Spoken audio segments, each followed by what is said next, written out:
Special marriage act के तहत हमने शादी की थी, कोई धर्मांतरण का बात नहीं हुआ था। लेकिन शादी के 4-5 महीने बाद जब एक अनप्लान्ड प्रेगनेंसी आई, तब अचानक से उसने मुझे कहा कि नहीं, तुमको निकाह करना होगा, वरना इस्लाम के तहत ये बच्चा, ये शादी कुछ भी जायज़ नहीं है। सबसे पहला कि कांग्रेस पार्टी उसे सस्पेंड करे, क्योंकि वो अपना पॉलिटिकल पावर्स को, उसका एडवांटेजेस को वो मिसयूज़ कर रहा था। और जितने भी मेरे कोर्ट केसेस चल रहे, थाना में मेरे जो FIRs है, हर चीज़ को वहाँ पर मैनिपुलेट कर रहा था। जी, मेरे 5 केसेस चल रहे हैं, जिसमें से डाइवोर्स है, डोमेस्टिक वायलेंस का केस है, बच्चों का कस्टडी का केस है, मेरा टाइटल सूट, मेरा जो प्रॉपर्टी वो हमसे छीना है, मेरी नानी का स्त्री धन संपत्ति उसका, एंड एक कंप्लेन केस है। तो 5 केसेस मेरे चल रहे हैं, लेकिन वो ना हमको डिवोर्स दे रहे हैं, ना ही बच्चों के लिए कोई मेंटेनेंस, कोई एलिमनी दे रहे हैं, कुछ भी नहीं दे रहे, क्योंकि अकॉर्डिंग टू हिम उसके इस्लाम धर्म के हिसाब से वो अभी भी और 3 शादी कर सकते। और खिलाफ होने का कारण मेन यही था कि उसकी माँ जेल में थी 27 साल से, अपने ही हस्बैंड, उसके फादर के मर्डर के केस में। मेरे मम्मी पापा तो कभी कुछ नहीं दिए, लेकिन हाँ, मेरी नानी से 13.5 साल में लगभग 60 लाख रुपया वो ले चुका था, in the form of cash, कभी सोना गहना, कभी टीवी, कभी फ्रिज, कभी मिक्सी, इसी तरह से लगभग 50-60 लाख रुपये का चीज़ तो मेरी नानी से वो ऐठा था। नमस्कार, आप देख रहे हैं नेशन 99। मैं हूं आपके साथ पुष्पलता। भारत में नव जिहाद के मामले बहुत आते हैं और उसी पे आज हमारे साथ एक महिला मौजूद है। आइए हम उनसे जानते हैं कि उनके साथ क्या हुआ। मैम, आपका नाम क्या है? प्रियांजलि न्योगी। आप कहाँ से हैं? कोलकाता, वेस्ट बंगाल। जैसा आपने बताया, आप लव जिहाद से सफ़र कर चुकी है, तो आपके स्टार्टिंग कैसे हुई थी? देखिए, कहानी तो मेरी ऑलमोस्ट 15-16 साल ओल्ड है।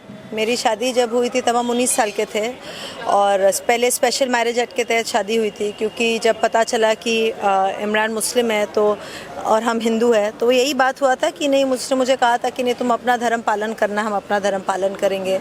तो मेरे घर वाले तब भी खिलाफ थे, और खिलाफ होने का कारण मेन यही था कि उसकी माँ जेल में थी 27 साल से, अपने ही हस्बैंड, उसके फादर के मर्डर के केस में। तो मेरे घर वालों को रिश्ता कभी पसंद नहीं था, लेकिन घर वालों के खिलाफ जाके मैंने शादी किया। और स्पेशल मैरिज एक्ट के तहत हमने शादी की थी, कोई धर्मांतरण का बात नहीं हुआ था। लेकिन शादी के 4-5 महीने बाद जब एक अनप्लान्ड प्रेगनेंसी आई, तब अचानक से उसने मुझे कहा कि नहीं, तुमको निकाह करना होगा, वरना इस्लाम के तहत ये बच्चा, ये शादी कुछ भी जायज़ नहीं है, और अगर तुम निकाह नहीं की तो तुम अपने घर वापस चली जाओ। तो मुझे फोर्सफुली निकाह करवाया, और निकाह करने के 3-4 दिन बाद जब यही बात लेकर हम में बहस हुई, तो उसने मुझे ब्रूटली मारा, पीटा, असॉल्ट किया, पेट में घूसा मारा, लात मारा, और मेरा मिसकैरेज हो गया। वो आपके साथ फर्स्ट टाइम था? जी, वो फर्स्ट टाइम था जब डोमेस्टिक वायलेंस इतना भयंकर, उसके पहले जो एक अलग ही रूप था, इतना लविंग, केयरिंग, अफेक्शनेट टाइप का जो बंदा वो सचता था, उसका जो पहला असली चेहरा था, असली शक्ल था, कि उसके अंदर एक राक्षस है, एक हैवान है। वो पहली बार वो दिन मेरा इनकाउंटर हुआ था, और उसके बाद से उस दिन के बाद से उसने जो एक बार हाथ छोड़ दिया, उसके बाद लगभग 2 साल तक मैं डोमेस्टिक वायलेंस की लगातार शिकार होते रही। 2 साल बाद मैंने एक दिन जब और नहीं सहा गया, मैंने मम्मी को बताया था, पापा को भी बताया, लेकिन पापा ने कुछ सपोर्ट नहीं किया।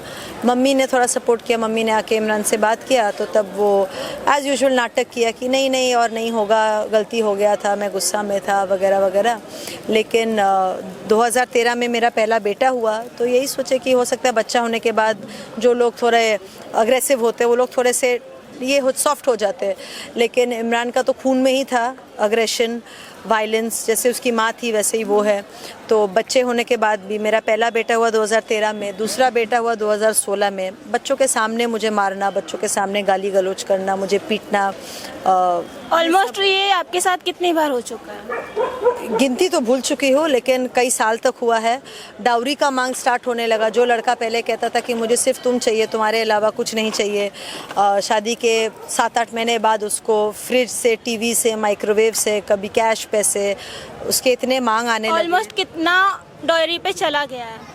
वो मेरे मम्मी पापा तो कभी कुछ नहीं दिए, लेकिन हाँ, मेरी नानी से 13.5 साल में लगभग 60 लाख रुपया वो ले चुका था, in the form of cash, कभी सोना गहना, कभी टीवी, कभी फ्रिज, कभी मिक्सी, इसी तरह से लगभग 50-60 लाख रुपये का चीज़ तो मेरी नानी से वो ऐठा था।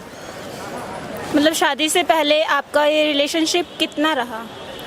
अराउंड 1 साल 2-3 महीना का ही जान पहचान था। उसके बाद कॉलेज में आप मिले थे? नहीं, मैं स्कूल में थी, वो कॉलेज में था। वो हमसे 12 साल बड़ा है, तो हम 17 साल के थे, वो तब ऑलमोस्ट 29 साल का था, 29-30 साल का था। अब आपकी सरकार से क्या अपील है? देखिए, सरकार से मेरा यही अपील है कि पहले तो कांग्रेस पार्टी से मैंने जो अपील किया था, सबसे पहला कि कांग्रेस पार्टी उसे सस्पेंड करे, क्योंकि वो अपना पॉलिटिकल पावर्स को, उसका एडवांटेजेस को वो मिसयूज़ कर रहा था। और जितने भी मेरे कोर्ट केसेस चल रहे, थाना में मेरे जो FIRs है, हर चीज़ को वहाँ पर मैनिपुलेट कर रहा था। और सही से जो इंसाफ है, मुझे जो इंसाफ मिलना चाहिए वो मुझे नहीं मिल रहा था। तो मैंने कांग्रेस पार्टी से रिटन कंप्लेन दिया था कि उसे पार्टी से सस्पेंड किया जाए, उसको जितने प्रिविलेजेस है पार्टी से, जनरल सेक्रेटरी है उसको उस पद से हटाया जाए। तो ये चिट्ठी मैंने 18 फरवरी को दिया था पहली बार 2026 कांग्रेस पार्टी को।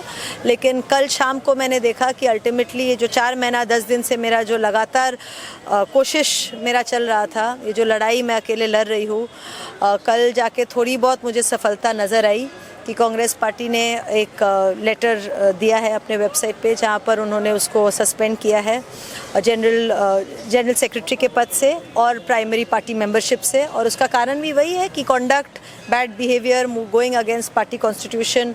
और ऑब्वियसली उसने मेरे साथ जो किया, मैं तो कांग्रेस पार्टी ऑफिस AICC में आके यहाँ पे जितने भी पूरे इंडिया के कांग्रेस के मेंबर्स, लीडर्स यहाँ आते हैं, तो ऐसे शायद कोई होंगे, गेटमैन से शुरू होके वहाँ का अंदर के जो हेड है, हर किसी तक मैंने अपने बात रखी। हर कोई जाना कि विक्टर जो दिखाता है और असल में क्या है, उसका जो असलियत है, सब तक मैंने उसकी कहानी पहुंचाई। और पार्टी के सभी लोग आज जान चुके हैं कि वो दिखाता क्या है और असल में वो कितना घटिया और गिरा हुआ है। तो इसी तरह से मैं बहुत खुश हूँ आज कि कांग्रेस पार्टी ने उसे अभी सस्पेंड किया है। और मैं यही चाहूँगी कि जिस तरह फॉरवर्ड ब्लॉक ने उसे लात मार के निकाल दिया था 2021 में पार्टी से, तब वो जाके 22 में कांग्रेस ज्वाइन किया था, उसी तरह से कांग्रेस पार्टी से भी उसे निकाल दिया जाए। आपने कांग्रेस के अलावा और कहाँ कहाँ पे अपील डाली है? मैंने अपील राहुल गांधी जी को, सोनिया गांधी जी को, प्रियंका गांधी जी और हमारी जो एक्स CM है ममता बनर्जी, सबको मैंने लेटर दिया था, seeking for justice, seeking for protection, seeking for help. क्योंकि उसने मेरा घर पे भी, मेरा जो नॉर्मल लाइफ है उसमें भी उसने मेरा जीना हराम करके रखा था। मुझे हर जगह स्टॉक करना, मुझे लोगों से कॉल करके थ्रेट देना, फेसबुक पे, मैसेंजर पे मुझे गाली गलौच देना, मतलब बेसिकली मुझे मेंटली, फिजिकली हर तरह से हैरेस करना, मुझे मेंटली तोड़ना। इसके बाद आपने डिवोर्स की मांग नहीं करी?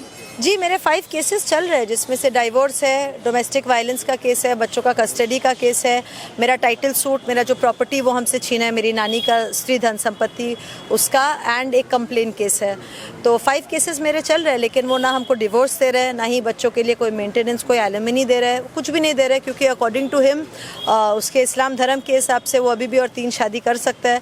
तो उसको मुझे कोई ज़रूरत ही नहीं है डिवोर्स देने का। तो सारे केसेस मेरे बस जैसे के तैसे, जैसे फाइल्ड हुए थे, आज 2.5 साल हो चुका है, 0.1% भी कोई इम्प्रूवमेंट नहीं है मेरे केसेस में।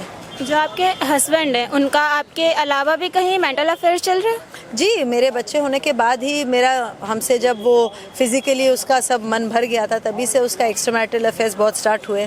और मैं जब भी इसको पकड़ती, दिल्ली अक्सर आता था बोल के कि मैं मीटिंग में जा रहा हूँ, कॉन्फ्रेंस में जा रहा हूँ, और बाद में उसके फ़ोन पे, चैट्स पे पता चलता था, कार्ड के वो रिसीट से पता चलता था कि वो कोई होटल में है या तो कहीं पर मॉल में घूम रहे, मतलब लड़कीबाजी बेसिकली, अय्याशी कर रहा था।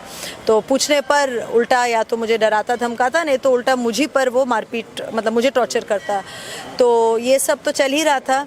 लेकिन ये कांग्रेस पार्टी ज्वाइन करने के बाद वहाँ पे एक कर्मी है रुखसाना बेगम बोल के, वो भी कांग्रेस के बहुत ही लोअर लेवल में है वो, लेकिन उसके साथ वो वैसी लड़की है कि, औरत है रादर, कि सीढ़ी चढ़ने के लिए बड़े नेताओं के साथ उन लोग को खुश करने का जैसा जो रिवाज है सिस्टम में, तो उसी तरह का कुछ वो प्रयत्न कर रही थी। और इमरान के साथ इसी चक्कर में शायद वो जुड़ी कि इसके साथ रहूँगी तो मैं आगे बढ़ पाऊँगी पार्टी में, और इसी में दोनों के बीच में अफेयर स्टार्ट हुआ। इमरान भी वैसे ही चरित्रहीन है, उसको बस एक नई औरत चाहिए, जो उसको मिल गया रुखसाना में। और ये लोग दोनों मिलके मुझे बहुत टॉर्चर भी किए। ये लोग दोनों को मैंने रंगों हाथ अपने घर में भी पकड़ा था। और मेरी हैरानी की बात है कि मेरी सास ओपनली चाह रही थी कि इमरान रुखसाना से निकाह कर ले। तो इसका जब मैंने विद्रोह किया तो दोनों माँ बेटा ने मिलकर मुझे बुरी तरह मारा, और मुझे फिनाइल पिलाने का भी वो लोग कोशिश किए कि मुझे जान से मार दें। तब मैं समझ गई कि यहाँ पर मेरा रहना खतरा, मतलब मेरे लिए बहुत ज़्यादा खतरा है। तो मैंने डिवोर्स फाइल किया था। आपके साथ जो अटेम्प्ट टू मर्डर का हुआ है केस, वो पहली बार फिनाइल के बाद हुआ था, उसके बाद भी हुआ है? जी नहीं, उसके बाद ऐसे डायरेक्टली नहीं, लेकिन हाँ लोगों को भेजना, मेरे घर पे रात को 1-2 बजे लोगों को भेजना, मेरे दरवाजे पे खिड़की पे आके लोगों का धमकी देना, मुझे कॉल करके थ्रेटन करना, ये सब कई बार हुआ है। लेकिन हाँ फिज़िकली जो वो लोग मुझे अटैक किए थे वो इमरान और उसकी माँ तलत सुल्ताना ने तब किया था जब मैंने इमरान को और रुखसाना को रंगे हाथ पकड़ा था। आप और मतलब देश की पूरी लड़कियों के लिए क्या कहना चाहेंगे, इससे कैसे दूर रहा जाए? हम यही कहना चाहेंगे देश के सभी लड़कियों को कि आप लोग जो सोचते हो कि मेरा अब्दुल ऐसा नहीं है, ये इनिशियली ऐसा लगता है, लेकिन अल्टीमेटली जब आप प्रैक्टिकल लाइफ पे अब जब उतरोगे तो समझ आएगा ये सब एक ही जैसे है। ये लोग का एक फिक्स्ड एजेंडा रहता है, एक मोटो रहता है, और उसे फुलफ़िल करने के लिए पहले बहुत मीठे बहुत प्यारे सच के आएंगे, आपसे चिकनी चुपड़ी बातें करके अपने जाल में फंसाएंगे, और जब सब तरह का मज़ा लूट लेंगे उसके बाद आपको पीठ में ऐसा छुरा भोंकेंगे कि अगर आप उसके बाद भी मेरे तरह ज़िंदा बच गई तो बहुत बड़ी बात है, और अगर नहीं बची तो आपको फिर समझ ही आएगा कि वो लोग का मकसद ही था आपको ख़त्म करना, बर्बाद करना।